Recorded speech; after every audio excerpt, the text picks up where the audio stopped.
Now, Hippolyta, our nuptial hour draws on apace. 4 happy days bring in another moon, but oh, methinks how slow this old moon wanes.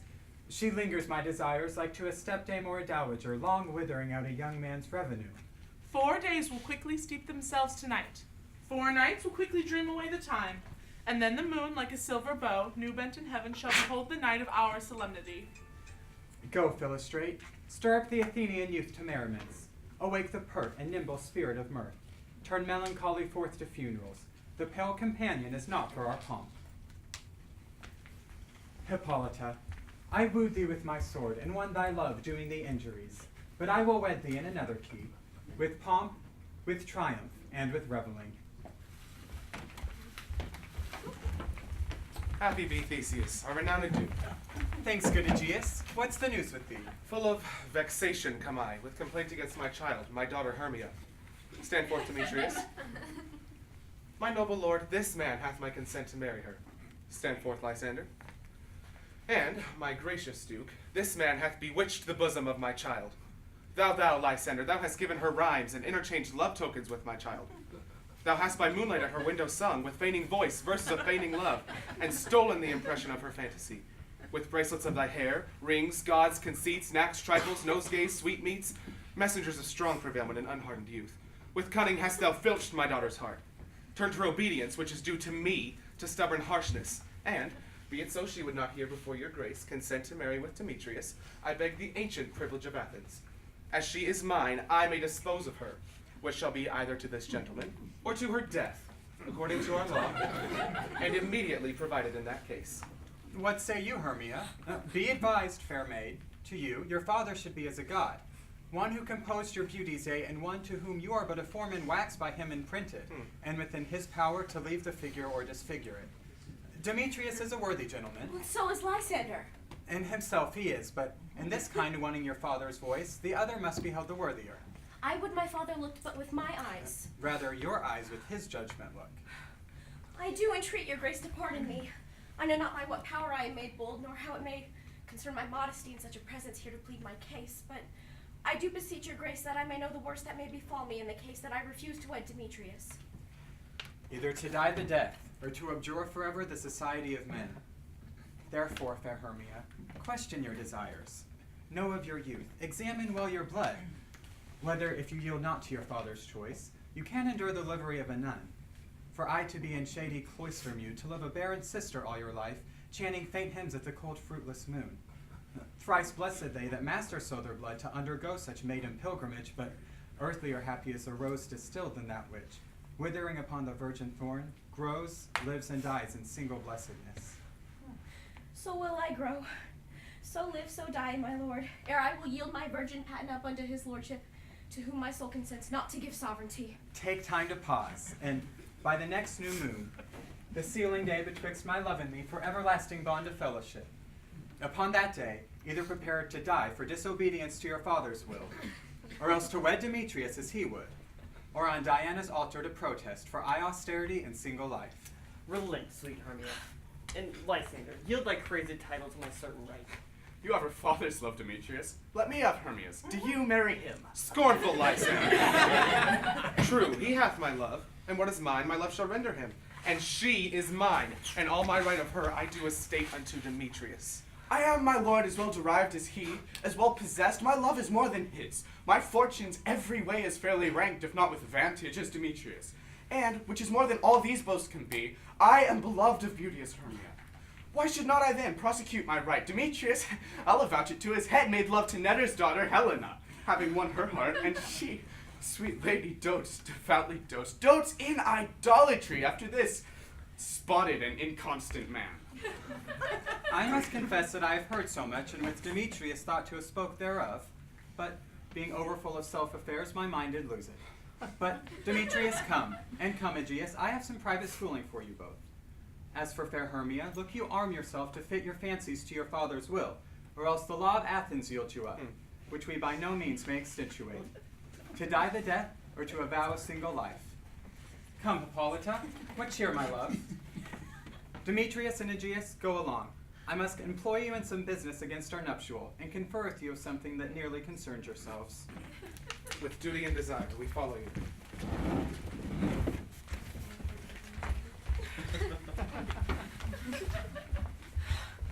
How now, my love? Why is your cheek so pale? How chance the roses there do fade so fast? The light for want of rain, for which I could well beteem them from the tempest of my eyes. I mean, not that I could ever read, could hear by tale or history, the course of true love never did run smooth.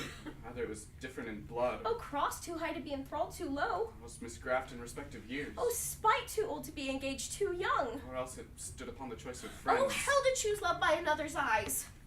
If ever true lovers have ever been crossed, it stands as an edict in destiny. A good persuasion. Therefore hear me, Hermia. I have a widow aunt, a dowager of great revenue, and she hath no child.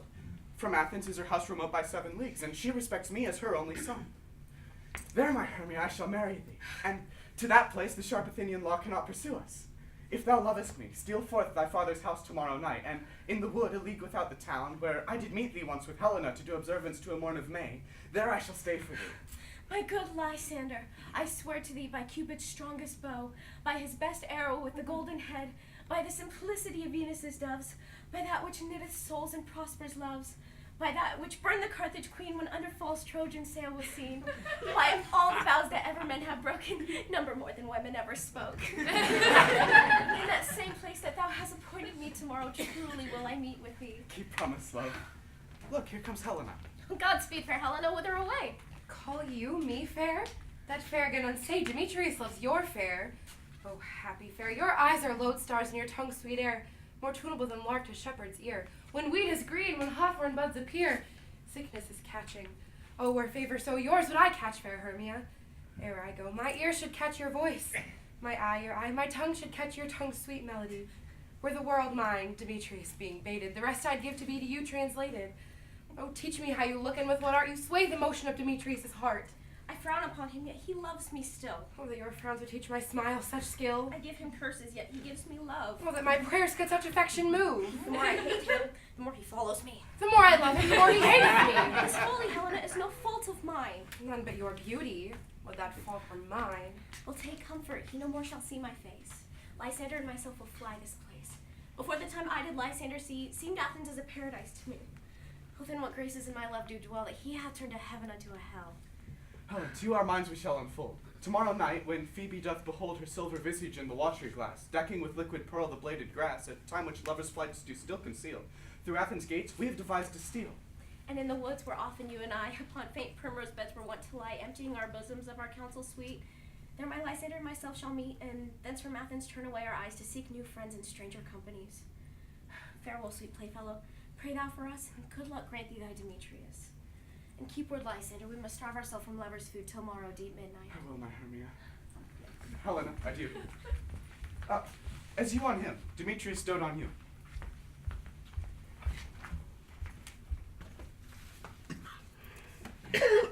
How happy some or some others can be. In Athens I am thought it was fair, she. But what of that? Demetrius thinks not so. He will not know what all but him do know.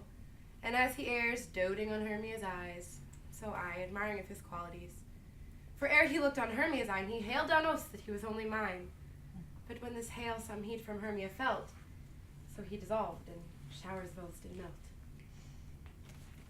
I will go tell him of fair Hermia's flight. Then will he to the wood tomorrow night pursue her. And for this intelligence, if I have thanks, it is a dear expense. But hearing me nigh to enrich my pain, to have his sight thither and back again.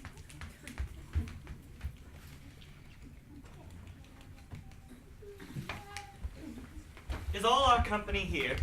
You were best to call them generally, man by man, according to the script. I have here, on a scroll, the name of every man through all Athens who is thought fit to play in our interlude before the Duke and Duchess on their wedding day at night. First, good Peter Quince, say what the play treats on, and then read the names of the actors, and so grow to a point.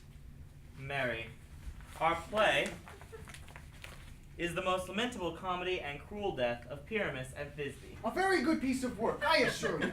And a merry. Now, Peter Quince, call forth your actors by the scroll.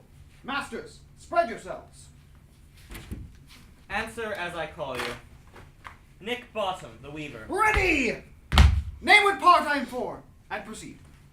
You, Nick Bottom, are set down for Pyramus. What is Pyramus? A lover or a tyrant? A lover who kills himself most gallant for love. That will ask some tears in a true performing of it. If I do it, let the audience look to their eyes. I will move storms. I will condole in some measure. To the rest, yet my chief humor is for a tyrant. I could play Ercles rarely, or a part to tear a cat in, to make all split. The raging rocks and shivering shocks shall break the locks of prison gates. And Phoebe's car shall shine from far and make and mar the foolish fates.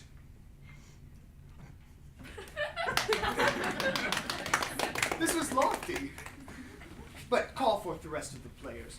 This is Ercles' fate, a tyrant's vein. A lover is more condoling. Francis Flute, the bellows mender. Here, Peter Quince. You must take Thisbe on you. Pray, what is Thisbe? A wandering knight. It is the woman that Pyramus must love.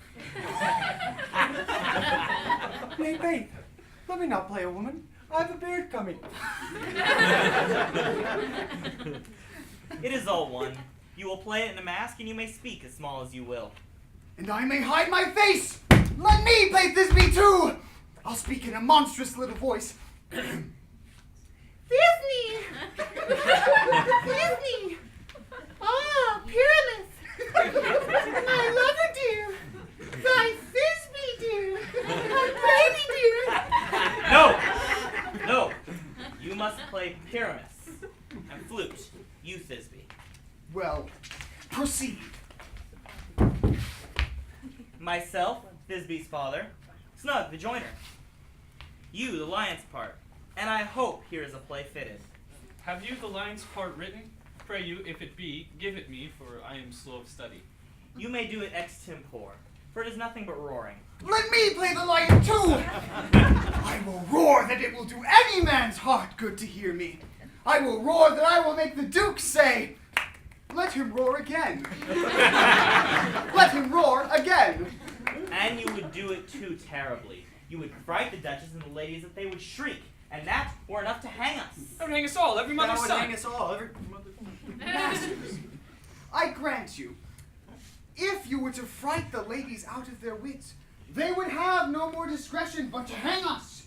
But I will aggravate my voice, so that I will roar you as gently as any sucking dove. I will roar you and 'twere any nightingale. You can play no part but Pyramus. For Pyramus is a sweet-faced man. A proper man as one might see on a summer's day. A most lovely, gentleman-like man. Therefore, you must needs play Pyramus. Well, I will undertake it. But masters, here are your parts, and I am to request you, entreat you, and desire you to con them by tomorrow night, and meet me in the palace wood, a mile without the town, by moonlight. There we shall rehearse, for if we meet in the city, we will be dogged with company and our devices known. In the meantime, I will draw a bill of property such as our play wants. I pray you, fail me not.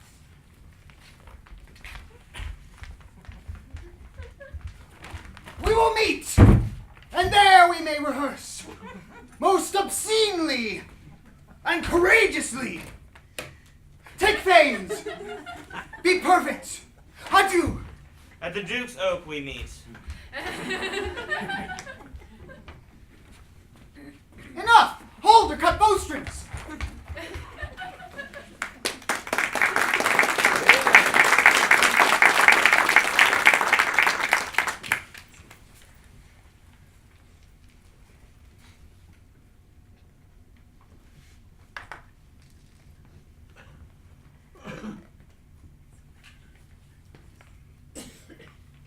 How now, spirit?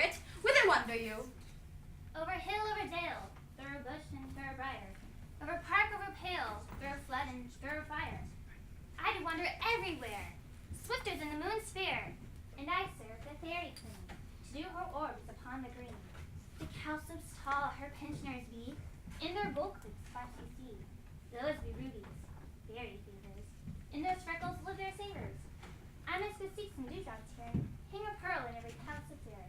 Farewell, thou noble spirits, I'll be gone. Our queen and all her elves come here anon. Oh, the king doth keep his revels here tonight.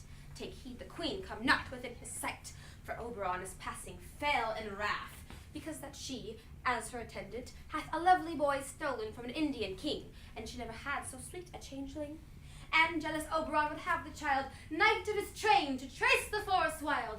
But she perforce withholds the loved boy, crowns him with flowers, and makes him all her joy. And now they never meet, in grove or green, by fountain clear or spangled starlight sheen.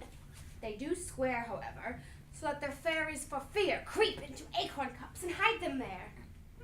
And I mistake your shape and making quite, or else you're that shrewd and knavish sprite, called Robin Goodfellow. Are not you he that frightens the maidens of the villagery, skim milk, and sometimes labor in the corn, and bootless make the breathless housewife turn, and sometime make the dream to bear no barm, mislead night wanderers, laughing at their harm? Those that hobgoblin call you, and sweet puck. You do their work, and they shall have good luck. Are not you he? Thou speakest right. I am that merry wanderer of the night. I jest to Oberon and make him smile, when I a fat and bean-fed horse beguile, neighing in the likeness of a filly foal. Sometime lurk I in a gossip's bowl, in the very likeness of a roasted crab, so that when she drinks, against her lips I bob, and on her withered dewlap pour the ale. The wisest aunt, telling the saddest tale, sometime for a 3-foot stool mistaketh me. But room fairy, here comes Oberon. And here my mistress, if that you are gone.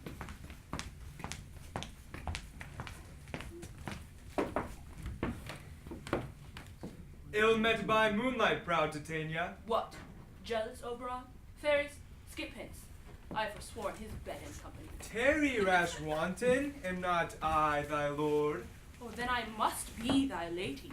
But I know when thou hast stolen away from fairyland, and in the shape of corn sat all day, playing on pipes of corn and bursting love amorous Phillida. Why art thou here? Come from the farthest steeps of India, but that forsooth the bouncing Amazon, your buskin mistress and warrior love. To Theseus must be wedded. And you've come to give their bed joy and prosperity?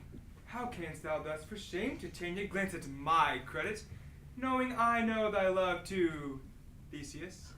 These are the forgeries of jealousy. Why should Titania cross her, Oberon? I do but beg a little changeling boy to be my henchman. Set your heart at rest. The fairyland buys not the child of me. His mother was a votress of my order, and full often has she sat with me and gossiped with me by Neptune's yellow sands. But she, being mortal, of that boy did die. For her sake I rip the boy. For her sake I will not part with him. How long within this wood intend you stay? Perchance till after Theseus' wedding day. If you shall patiently dance in our round and see our moonlight revels, go with us. If not, shun me, and I will spare your haunts. Give me that boy. I will go with thee. Not for thy fairy kingdom. Fairies, away. We shall chide down right if I longer stay. Well, go thy way. Thou shalt not from this grove till I torment thee for this injury. My gentle Puck, come hither. Thou rememberest the time that I saw, but thou couldst not. Flying between the cold moon and the earth, Cupid, all armed, a certain aim he took at a fair vestal thrown by the west, and loosed his love shaft smartly from his bow. Yet marked I where the bolt of Cupid fell. It fell upon a little western flower, before milk white, now purple with love's wound. Maidens call it love in idleness. Fetch me this flower, the herb I showed thee once. The juice of it upon sleeping eyelids laid will make or man or woman madly dote upon the next live creature that it sees. Fetch me this herb, and be thou here again ere the Leviathan consume a leak. I'll put a girdle round about the earth in 40 minutes. Having once this juice, I'll watch Titania as she is asleep, and drop the liquor of it in her eyes. The next thing she, then waking, looks upon, be it lion, bear, or wolf, or bull, meddling monkey, or busy ape. she shall pursue it with the soul of love. And ere I take this charm from off her sight, as I can do with another herb, I'll make her render up her page to me. But who comes here? I am invisible, and I will overhear their conference. I love thee not, therefore pursue me not. Where is Lysander, fair Hermia? The one I'll stay, the other stayeth me. Thou toldst me they were stolen into this wood, but here am I in wood within this wood, because I cannot meet my Hermia. Hence, get thee gone, and follow me no more. You draw me, you hard-hearted adamant, yet you draw not iron, for my heart is as true as steel. Leave you your power to draw, and I shall have no power to follow you. Do I entice you? Do I speak you fair? Or rather do I not, in plainish truth, tell you I do not, nor I cannot love you? And even for that do I love you the more. Demetrius, I am your spaniel, and the more you beat me, I will fawn on you. Use me then as your spaniel. Spurn me, strike me, neglect me, lose me. Only give me leave, unworthy as I am, to follow you. What worser place can I beg in your love, and yet a place of high respect to me, than to be used as you use your dog? Tempt not too much the hatred of my spirit, for I'm sick when I do look on thee. And I am sick when I look not on you. You do impeach your modesty too much to leave the city and commit yourself into the hands of one that loves you not, to trust the opportunity of night and the ill counsel of a desert place with the rich worth of your virginity. Your virtue is my privilege, for that is not night when I see your face. Therefore I think I am not in the night, nor doth this wood lack worlds of company, for you and my respect are all the world.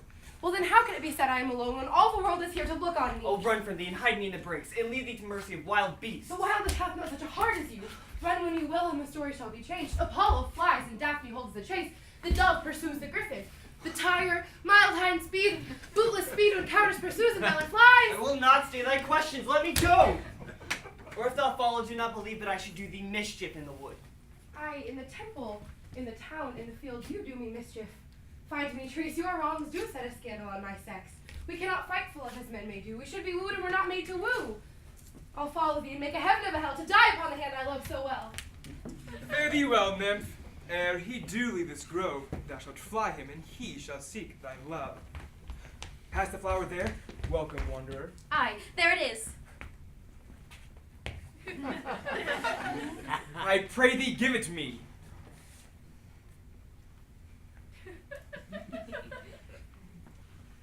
I know a bank whereon wild thyme blows, where oxlips and the nodding violet grows, quite over canopied with luscious woodbine, with sweet musk roses, and with eglantine. There sleeps Titania sometime of the night, lulled in these flowers with dances and delight. And there the snake throws her enameled skin, reed wide enough to wrap a fairy in. And with the juice of this I'll streak her eyes and make her full of hateful fantasies. Take thou some of it, and seek through this grove. Sweet Athenian lady is in love with the disdainful youth. Anoint his eyes, but do it when the next thing he espies may be the lady. Thou shalt know the man by the Athenian garments he hath on. Affect it with some care, that he may prove more fond on her than she upon her love. And look thou meet me ere the first cock crow. Fear not, my lord. Your servant shall do so.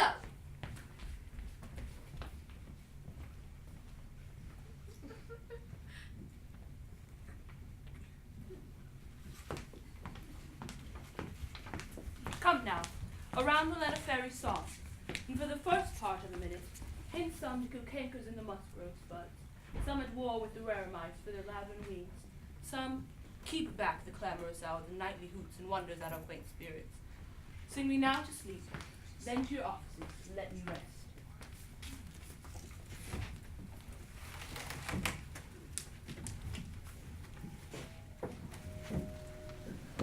You spotted snakes with double tongue, thorny hedgehogs, be not seen. Newts and blindworms do no wrong. Come not near our fairy queen. Philomel with melody, sing our sweet lullaby. Lola, Lola, lullaby. Lola, Lola, lullaby. Never harm, nor spell nor charm. Come our lovely lady mine. So good night, sweet lullaby. Weaving spiders come not here. Hence, you long-legged spinners, hence. Beetles black approach not near. Worm nor snail do no offense. Philomel with melody, sing in our sweet lullaby. Lulla, lulla, lullaby. Lulla, lulla, lullaby. Never harm, nor spell nor charm. Come our lovely lady nigh. So good night. lullaby. Hence away, now all is well, when a loop stands sentinel.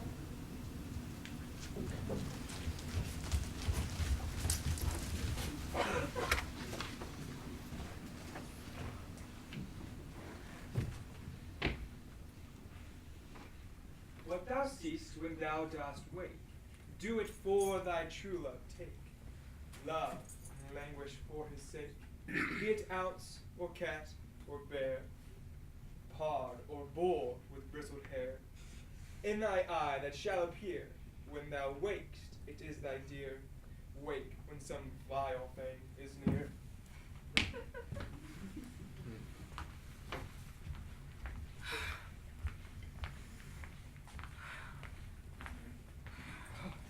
Sweet love, you faint with wandering in the wood, and to speak troth, I forgot our way.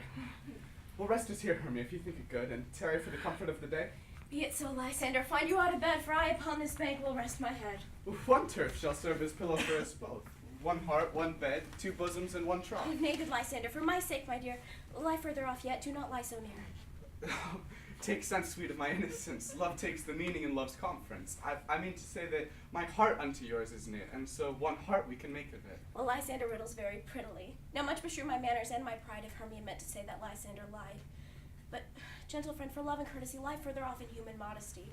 Such separation becomes a virtuous bachelor and a maid. So far be distant, and good night, sweet friend. Thy love ne'er alter till thy sweet life end. Amen, amen to that I say, and then end life when I end loyalty. Here is my bed. Sleep give thee all his rest. With half that wish the wisher's eyes be pressed.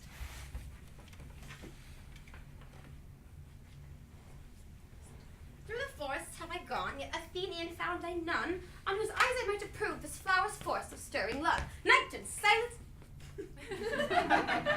Who is here? Weeds of Athens he doth wear. This is he, my master said, despiseth the Athenian maid. Oh, and the maiden, sleeping sound, on the dank and dirty ground. She does not lie near this lack love, this kill courtesy. Chill, upon my eyes I throw all the power this charm doth owe. When thou wakest, let love forbid, sleep his seat on thy eyelid. So awake when I am gone, for I must now to Oberon. Stay, though thou kill me, sweet Demetrius. I charge thee, hence, and do not haunt me thus. Oh, wilt thou darkly leave me? Do not so. Stay on thy peril, I alone will go. Oh, I am out of breath in this fond chase. The more my prayers, the lesser my grace. Happy is Hermia wheresoe'er she lies, for she hath blessed and attractive eyes. How came her eyes so bright? Not with salt tears, if so mine are so oftener washed than hers.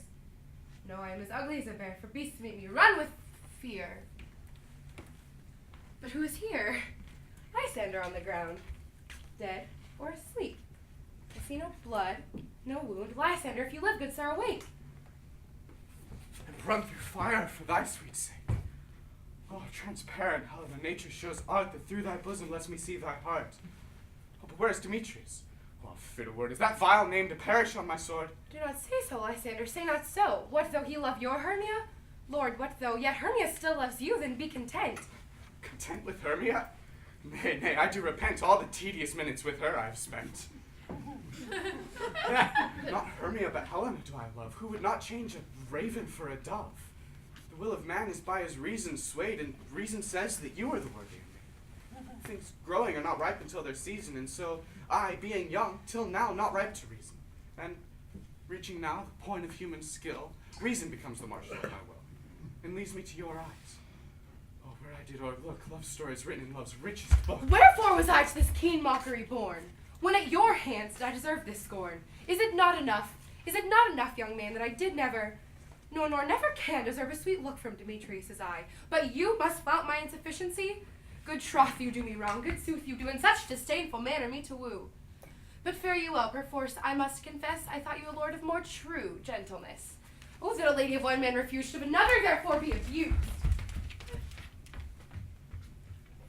She sees not Hermia.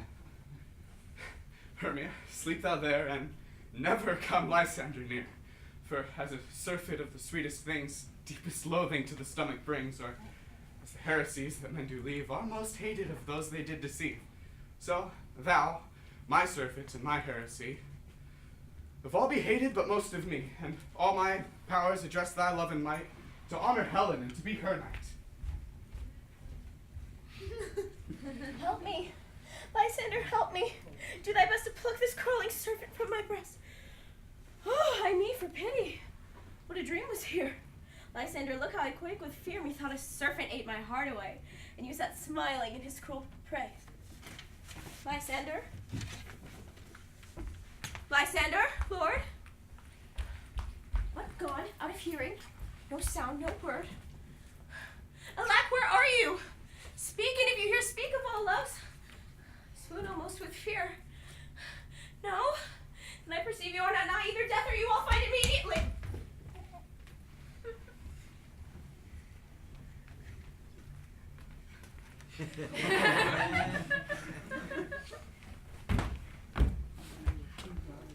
Are we all met? Pat, Pat. And here's a marvelous convenient place for our rehearsal. This green plot shall be our stage, this hawthorn brake our tiring house, and we will do it in action as we would before the Duke. Peter Quince. What sayest thou, bully bottom? There are things in this comedy of Pyramus and Thisbe that will never please. First, Pyramus must draw a sword and kill himself, which the ladies cannot abide. How answer you that? I believe we must leave the killing out when all is done. Not a whit. I have a device to make all well.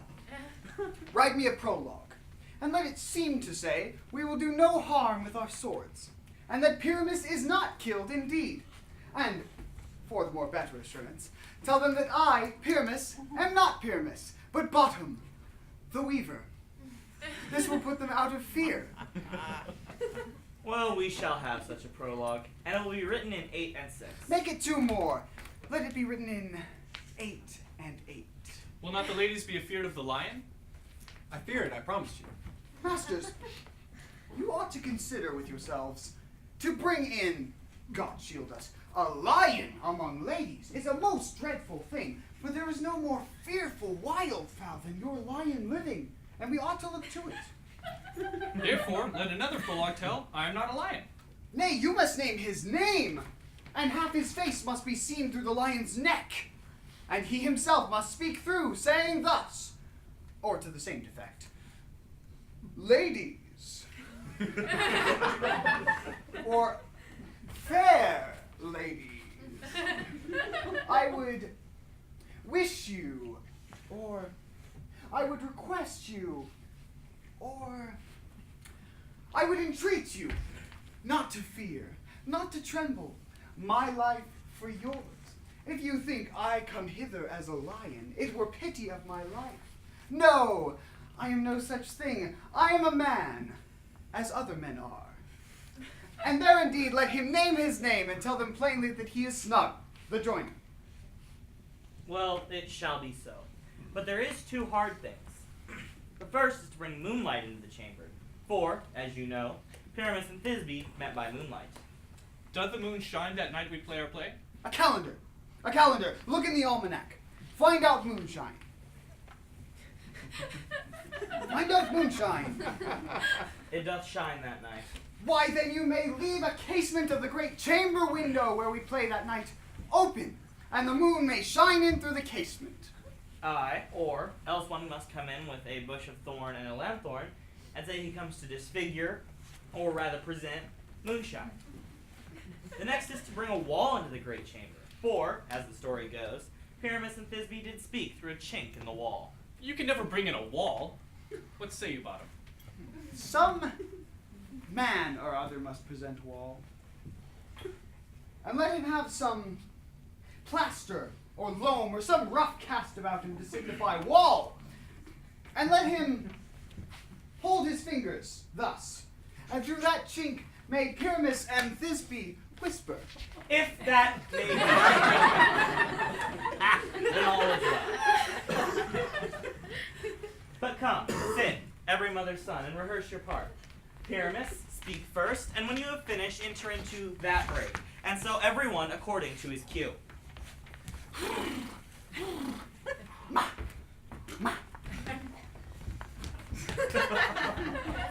What hempen homespuns have we swaggering here? So near the cradle of the fairy queen.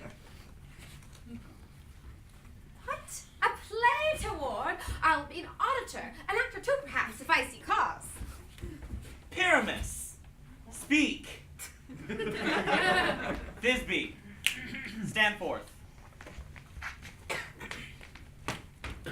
Thisbe!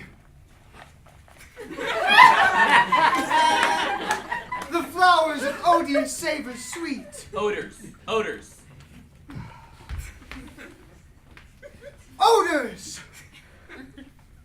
Savor sweet. So hath thy breath, my dearest Thisbe dear. But hark, a voice. Stay thou here a while, and by I will to thee appear. A strange appearance that e'er played here.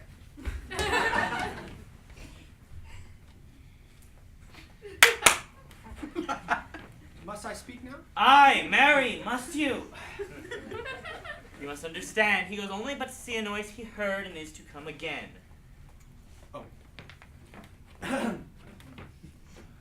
Oh, most radiant Pyramus, most lily white of hue, of color like the red rose on triumphant briar, as briskly juvenile, oh eek, so lovely Jew. As true as horse thou would ever tire, I'll meet thee at Ninny's too. Ninyas! Too man! Why, you don't say that yet. That you answer to Pyramus. You speak your part, all at once, cues and all. Pyramus, enter! Your cue is past, it is never tire.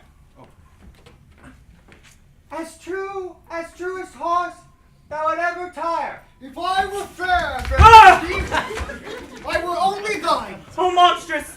Oh, strange, we are haunted! Run, masters! Fly, masters! Help! I'll follow you. I'll lead you about around. Through bog, through bush, through brake, through briar. Sometime a horse I'll be, sometime a hound, a hog, a head the spare. Sometime a fire, and neigh and bark and grunt and roar and burn like horse, hound, hog, bear, fire, a deaf return.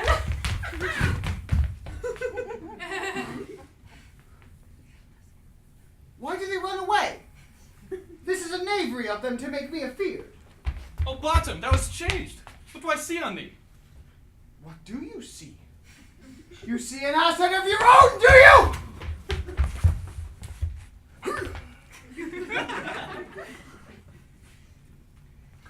Bless thee, Bottom, bless thee, thou art translated. I see their knavery. This is to make an ass of me. To fright me if they could. But I will not stir from this place. I will walk up and down, and I will sing, so they may hear I am not afraid. Yeah!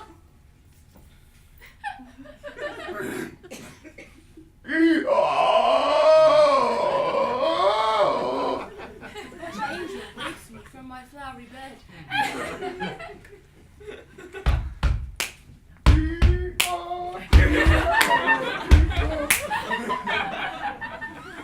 For indeed, who would set himself to so foolish a bird? Who would give a bird the lie, though he cry cuckoo? Never so. I pray thee, gentle mortal, sing again. Mine ear is much enamored of thy note, so is my eye enthralled to thy shape. On fair force, perforce doth move me, on first view to say, I swear I love thee. Methinks you should have little reason for that. Though, to say the truth, reason and love keep little company together nowadays. A pity some honest neighbors will not make them friends. Nay, I can gleek upon occasion. Oh, thou art wise as thou art beautiful. Not so, neither. Though, to say the truth, I have wit enough to get out of this wood. If I had wit enough to get out of this wood, I do have enough to serve mine own turn. Out of this wood do not desire to go. Thou shalt remain here whether thou wilt or no. I am a spirit of no common rate. The summer still doth tend upon my state, and I do love thee, therefore go with me. I shall give thee fairies to attend on thee, and they shall fetch thee jewels from the deep, and sing while thou on pressed flowers sleep. And I shall purge thy mortal grossness so thou shalt like an airy spirit go. Peas blossom, cobweb, moth, mustard seed. Ready? And I. And I. Where shall we go? Be kind and courteous to this gentleman. Hop in his box and gambol in his eyes. Feed him with apricots and dewberries, with purple grapes, green figs, and mulberries. The honey bags steal from the humble bees, for night tapers crop their waxen thighs, and light them by the fiery glowworm's eyes, to have my love to bed and to arise. Nod him else, doing courtesies. Hail, mortal! Hail! Hail! Hail! I cry your worship's mercy heartily. I beseech your worship's name. Cobweb. Good Mistress Cobweb, I shall desire you of more acquaintance. If I cut my finger, I shall make bold with you. Your name, honest gentlewoman? Peas Blossom. I pray you, commend me to Mistress Squash, your mother, and Master Peascod, your father. Good Mistress Peas Blossom, I shall desire you of more acquaintance too. Your name, I beseech you. Mustard seed. Good Mistress Mustard Seed, I know your patience well. That same cowardly, giant-like oxmeat hath devoured many a gentleman of your house. I promise you, your kindred hath made mine eyes water. Good Mistress Mustard Seed, I shall desire you of more acquaintance too. Come, lead him to my bower. The moon, methinks, looks upon with watery eye, and when she weeps, weeps every little flower, lamenting in some enforced chastity. Tie up my lover's tongue. Bring him, silently.